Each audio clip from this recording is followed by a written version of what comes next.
Welcome back to Digimon World Dawn. In the previous episode, I participated in the normal Tamer tournament, becoming the Group B champion, although I lost the grand finals to Sayo of Nightclaw. A mysterious figure showed up in the Colosseum, a portent of what was to come, an attack at the city, split Sunshine from Dark Moon, and reduced all Digimon to Digi-Eggs. After expelling the virus responsible for it, I was tasked with going to Login Mountain to look for clues, rescuing some of my teammates from an Aquilamon in the process. The quest counter has been opened now, so I can help the Digimon of Sunshine City in their affairs. So let's get to it! I start by taking the bird quest Red Shoe material. The quest comes from a Patamon in Shine Square. He needs to make red shoes for all the recently hatched Digimon, Patamons out of bark and paint oil, both of which can be obtained from Login Mountain. Sure enough, I return to the mountain, going all the way to the third area, finding the paint oil on a chest, which is how quest items are obtained, rather than the blue sparkles of the previous game. There's a nearby barrier, so I go to the east, to a separate section of the first area, finding a chest with a bark. I return to the city to deliver these materials to Patamon, and collect my reward at Shine Center. These quests are a great way of getting bits. This quest also rewards me with a Novice Cloak, an armored piece that gives me more defense, speed, and dodge rate. I then take the Dragon quest, find an L Mushroom, which comes from Vmon in Shine Square. He wants to eat the aforementioned L Mushroom from Chip Forest. I return to the farm to digiconvert the Patamon that I named Menesphias. Well, I did have to drop an H and an S anyway. I then set out for Chip Forest, home of many wild Digimon that include Gummimon, who only as Terriermon has his first choice of evolution without aptitude boosts. At least he has an easy path to Mega. Pokemon also has an easy path to Mega through Centaurmon, but we'll need some big aptitude boosts to go through the Wendigomon line. Tanimon has absolutely no Mega options on her tree. The easiest line, the Palmon line, will end in Lilymon, who can DNA Digivolve to Rosemon though. Kunemon could theoretically end in Mega if it weren't for the lack of aptitude or Dinobemon's self-lock, although he could pivot to other rookies through Minomon. Regardless of option, he will need DNA Digivolution to reach Mega.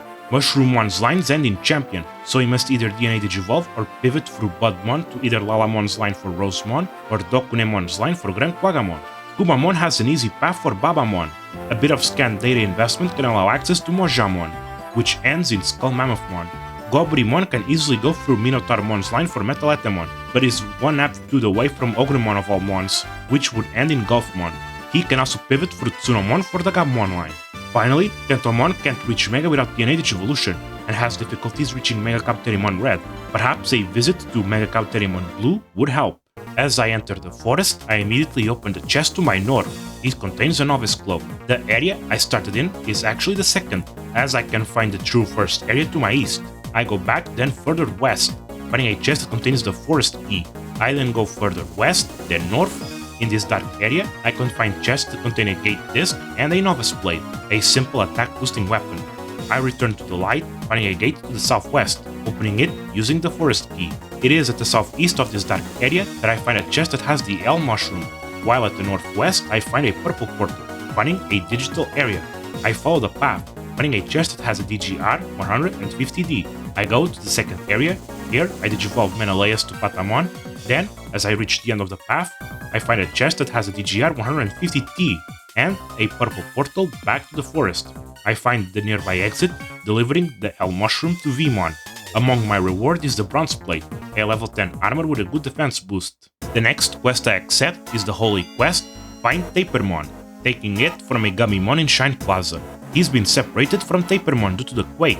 He should be in the Thriller Ruins. These ruins feature wild Digimon such as Pagumon. He can only evolve to Demidevimon at first, who will have a hard time reaching Mega. DNA Digivolution might be required. Perhaps Devimon plus Angemon for Loosemon Chaos Mode. Cocoamon's line is minuscule, requiring DNA Digivolution to reach Mega. Deeper into the ruins, which I can't access at the time due to the current quest, I could find Digimon such as Candlemon, who in order to reach Mega will either require DNA Digivolution or a pivot through Botamon to Black Agumon. Dracmon is an unfortunate Digimon. He can't reach Mega and can't even pivot through Tsumemon either due to a self-lock.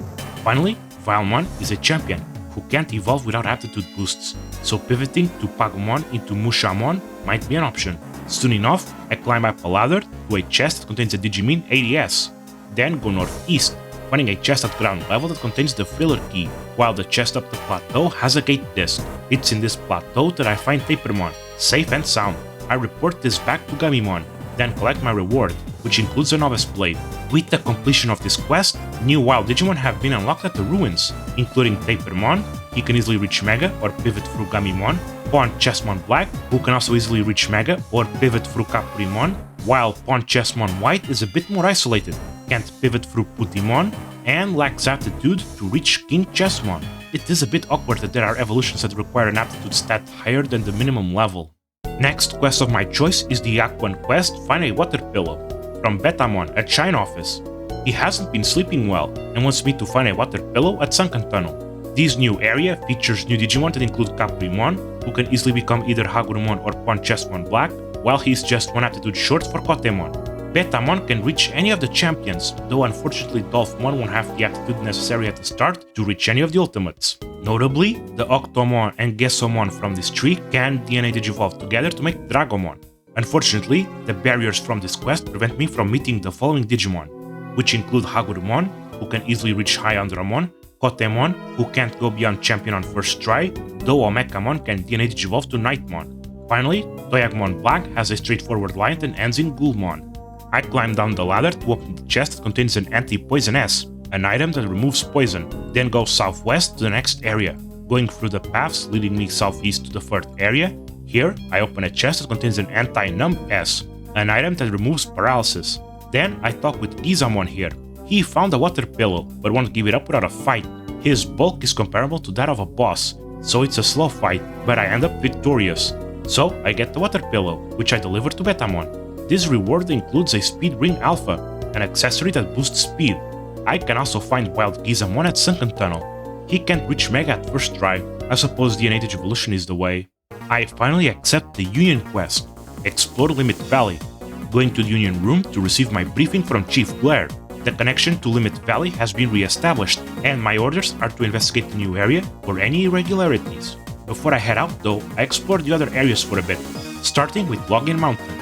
As I arrive at the dark area, I go through the purple portal at the east. The nearby chest has a gate disc.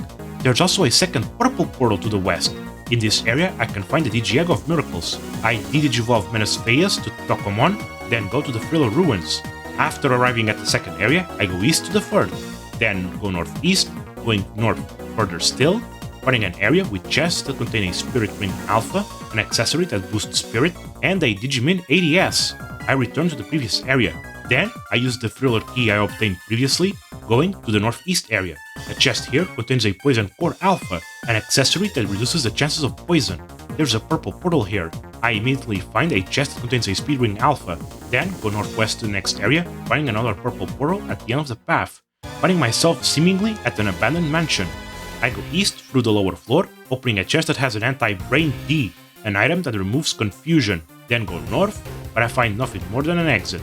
My next stop is the Sunken Tunnel. I go through the northern path, finding a valve at the next area, which I close.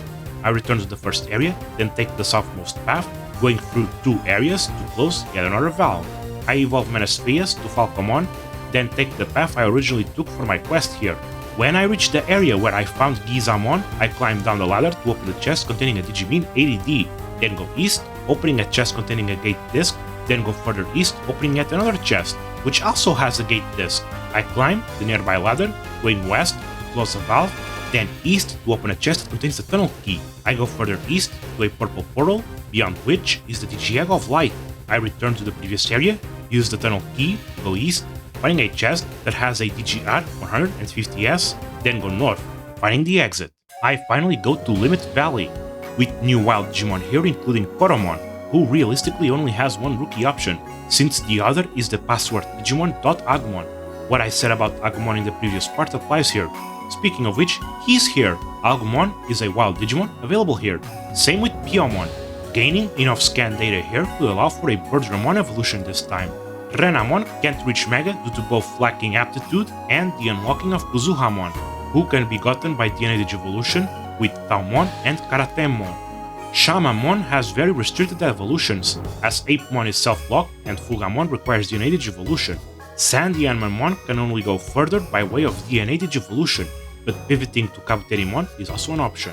Caesarmon is in a similar situation, being capable of pivoting to Unimon. Nisedrimogemon is another similar case, but going down to Armadillomon gives enough aptitude for Ankylomon, who could DNA Digivolve to Shakomon. To the very east of the entrance is a chest that contains a DGR 150D. I then go northwest, opening a chest that contains a DGR 150S. I take the northmost path to the east, opening a chest that contains a DGR 150T. Then follow the north path, which takes me west, to a darker area, where I find a chest that contains a broad shield, armor exclusive for level 20 and above Holy Digimon. It boosts defense, spirit, and light resistance. It's in this area that I find the mystic energy, seemingly the same entity that attacked the city. It sicks a Caesarmon on me. It takes a while to defeat it, though it isn't much more difficult than a random encounter. As such, the energy sends 3 Sandianmon against me, but Gao and Lila arrive just in time to help me, so I face the energy directly, who reveals its true form as Grimmon. It's the first 3-panel boss, so wild moves will be a big boon, even if the damage numbers seem a bit low. This battle is somewhat a war of attrition, as he doesn't deal much damage himself. The Sandianmon are gone, but Grimmon doesn't leave without implying the Union's downfall will be brought by one of our own. I return to the Union, where the debriefing occurs. The possibility of a traitor is not without some merit, as connection to Dark Moon City has been cut. I go collect my reward, which besides the massive money boost is the Digi-Egg of Love. The threat has shown its face. After helping many Digimon from the city with their troubles, having explored 4 areas, I was tasked to investigate Limit Valley, where a connection was newly re-established. Finding the mysterious entity there, with some help from Gao and Lila, I defeated Grimmon. But after his defeat, there's now whispers that someone from the city could potentially be a traitor. After all, we have lost all contact with Dark Moon City. Thank you for watching, and I'll be seeing you next time, as I find a rather shady Digimon.